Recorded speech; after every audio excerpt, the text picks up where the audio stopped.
Okay, here we are at the very front end of the International Space Station.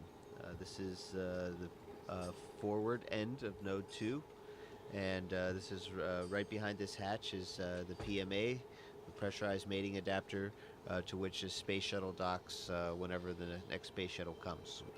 You can see we have our flags up here at the most forward part. It's a 15 nation partnership, this International Space Station. So we'll start with the Node 2. We will stop at the Kibo module here, the Japanese pressurized module, and the Japanese logistics platform.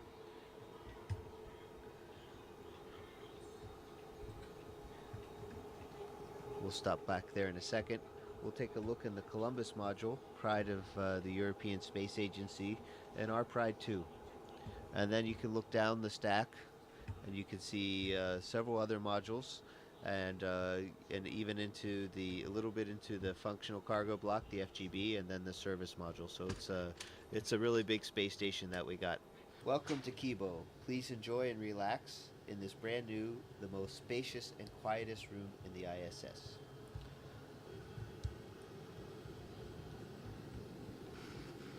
You can see here, this is the SIBO rack, which is for cell biology. And then we have a fluid rack, Urutai.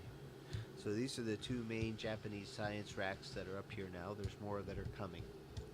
Let's take a quick look out the window before it gets dark outside. We're going around the world every 90 minutes, so we get to see a lot of sunrises and sunsets.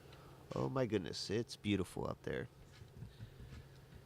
So this is looking out the port side of the space station, and we're actually also on the front side, so front port side of the space station. And let's take a look what we can see out there. We can see the robot arm I was talking about, the GEM RMS. Those orange things are the solar arrays on the port side. And you can see we have a full set, and 15A STS-119 is going to be bringing up the last solar array on the starboard side. And take a look. There's our beautiful blue planet there. And looking at this and where we are, I'd say we're over the South Indian Ocean. You can actually see some icebergs down there. So we're actually probably between Africa and Antarctica. You can actually see the different shades of the blue water. Okay, so now fly with me. We're going to go to the Columbus module.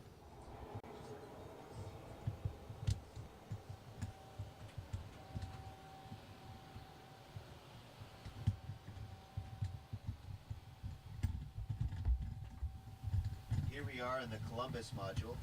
You can see it's also spacious. It's also cluttered because it's a great place to store things or temporarily stow them. It's not going to be this way forever. We're going to have it nice and clean pretty soon. We're flying back to Node 2. We'll take a quick look what else we have here. We have my work area. It's a little bit cluttered right now, but this is kind of my desk. It doesn't sit out horizontally, but it has everything I need on it. This are my crew quarters right here. You can tell has my name on it. And in fact, I can give you a tour real quick of crew quarters. This is what it looks like inside. There's a fair amount of room. We'll get has a standard space station light on it. So now we're going into the Destiny Laboratory, headed aft on the space station. And there's my crewmate, Sandy Magnus. She's getting her exercise in for today. This rack is the oxygen generation system, and we have a few too many things on this rack, and we're in the middle of cleaning it off, not to interfere, but you can see oxygen, we're making oxygen, and when we make oxygen, we're breaking down water into hydrogen and oxygen, and the oxygen comes right out here. The water we're making either comes from the condensate from the air conditioning system, the water that's in the air, or urine. So this is a really neat regenerative life support system. And now we're going to go back into one of the first modules, Node 1, which is also called Unity. These are this is our pond or wall of water that's down here. We have different kinds of water, and these are called contingency water containers, CWCs. And you can see different kinds. There's water that you can drink, and water that you can use for other things like flush water or generating oxygen. Now here's the airlock. As we go, the Quest airlock. This crew lock is a hatch that goes outside into space. So you can see that hatch right there. In the meantime, we're kind of storing EVA related things here. You can see this is a safer, which is a kind of a jet backpack that we wear on the outside of our spacesuits in case we get separated from the spaceship. We can fly our way back in. I remember being a Capcom on STS-96 when I first saw these signs. That's pretty amazing.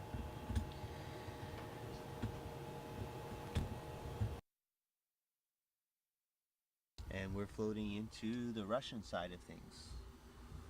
First and foremost, we are now in the pressurized adapter part of the functional cargo block. We call it the GA, and it's also a docking port down below. As you carefully look down below, you can see the hatches, and inside that what you can see in front of us is the docking mechanism for the Soyuz.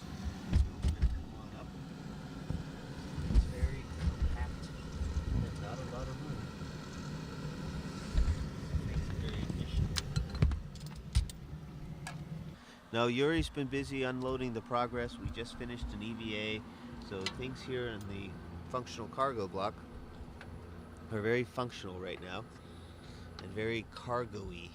So you can see things are just really full here in the FGB. As we leave the FGB here and go into the docking compartment.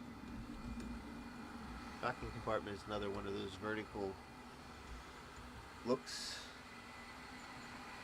and it's a kind of a misnomer. It's not just docking compartment, but it's also a airlock. So Yuri and I went out in these two spacesuits a few weeks ago and went into open space and had a spacewalk. Continuing on down through here, we'll stop here on the way back, is our Progress cargo vehicle. The Progress is a cargo ship, unmanned, uncrewed, nobody driving, and has the same kind of docking compartment. It's very much based on the Soyuz design, except it doesn't have any re-entry capability. And we're going to take a look outside. And this is the hatch that I opened up and went outside for a spacewalk, and we're looking aft on the space station. There's a ladder, some solar panels. We're looking at the service module, Zvezda, and looking at our beautiful planet Earth. Let's see if we get a nice little view here of Earth. A little small treat, because no tour of the space station would be complete without it. Last but not least, in the service module, Zvezda, which means star. It's the heart of the space station. It's where we used to have the only place where we could create oxygen and live with the carbon dioxide removal system, as well as a place to eat and sleep. There's my crewmate, Yuri Lonchikov, exercising on the treadmill with vibration isolation system, the TVIS. So this is our eating area. There's our table, and we're just getting ready for lunch. There's our water dispenser right there, Russian style, and our controller for the water dispenser.